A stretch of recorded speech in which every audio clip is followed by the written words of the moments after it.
The FIA, I'm afraid, is turning Formula One into a clown show. This is top level buffoonery.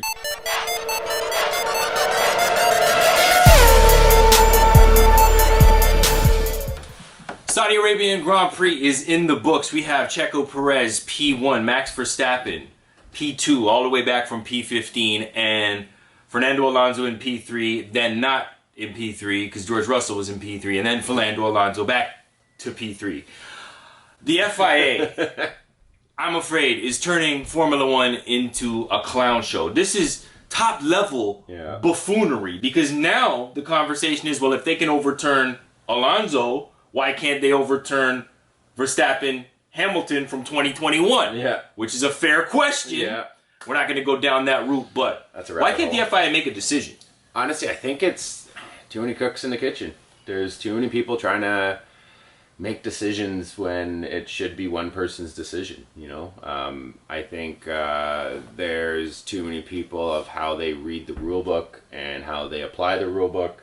And I think FIA just realizes now that, you know, Formula One is one of the top sports in the world, and they want to have control over it. You know, I think you know, the last 2 years F1 has exploded. It's the cool thing to do now. The celebrities go to the races. The people want to watch racing. People talk about it.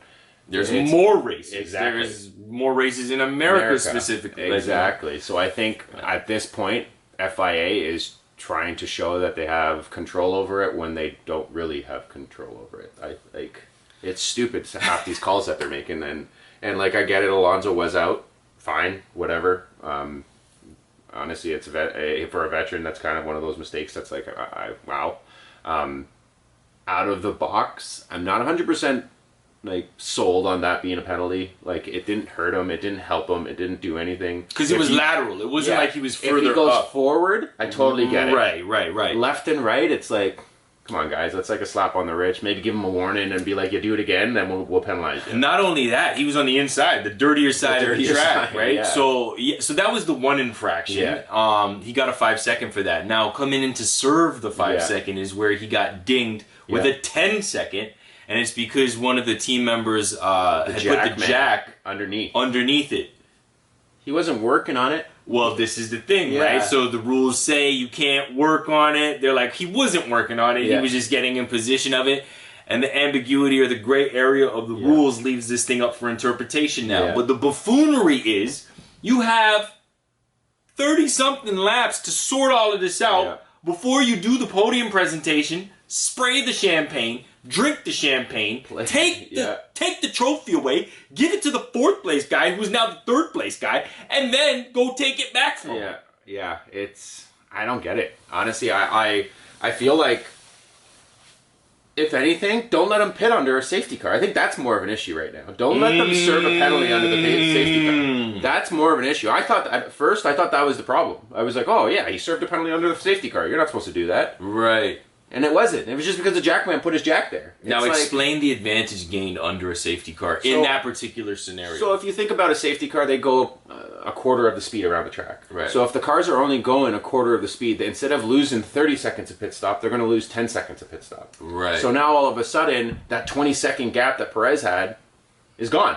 Right. Right? It wasn't 20 seconds, but you know what I mean? No, because they filed up for the restart. Yeah. So basically what you're saying is everything slows down, but the pit stop speeds up. Exactly. Because the cars aren't traveling at such a speed. Now the cars on track are pretty much traveling at pit lane speed limit. Correct. So now when they... It's a cheap stop. That's what they say, a cheap stop. It is a cheap stop. Serving a penalty, 5 seconds for an 11-second stop is 16 seconds. It's still faster than an average pit stop at race speed. Exactly. So he got away with that one there. He totally and like you're did. saying, how come the FIA is not addressing that? Yeah. I thought at first, I'm like, oh, it's kind of weird that they allowed it. But then I was like, oh, I guess they are allowing it. It's whatever their rules. And then they said it's a jackman just placed it under the car. Like, he didn't go up with it. He just placed it. And that was it. And then he waited the 5 seconds. And then you see him go, huh, and he jacked the car up. And then all of a sudden the FIA is like, no, that's wrong. But you know what? You can cheat with your, not cheat, but work with that gray area of when you serve a penalty. I personally think they should not be able to serve a penalty under a full course yellow. Right. Full course yellow, VSC, a safety car, or whatever they it is. They shouldn't be able to do that. It just, it doesn't. The penalty is just null and void at that point. It didn't hurt him to do that. He went in and it was the best case scenario for him. Yeah, and in the end, I think FIA has their eyes on things that don't matter, and they don't have eyes on things that matter. And I don't understand how a big corporation like that has run motorsports for so long keeps making all these stupid mistakes. It's almost like Ferrari.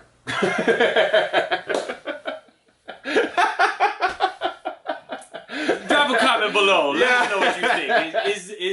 Is the FIA and what they've done over the past 3 to 4 years kind of tarnishing the sport? In our opinion, as true diehards, it's starting to look a little funny because they're moving the goalpost around now too, right? I mean, what happened with Ocon versus what happened with Alonso, you can be like, well, you know, the hard eyes emoji is out for Alonso, so they're going to make and do it. You know, but and then you also see Verstappen coming through the pack, and they're like, oh, let's try to get Verstappen to win. Because that shouldn't have been a safety car. No, it shouldn't have been. That Stroll safety car.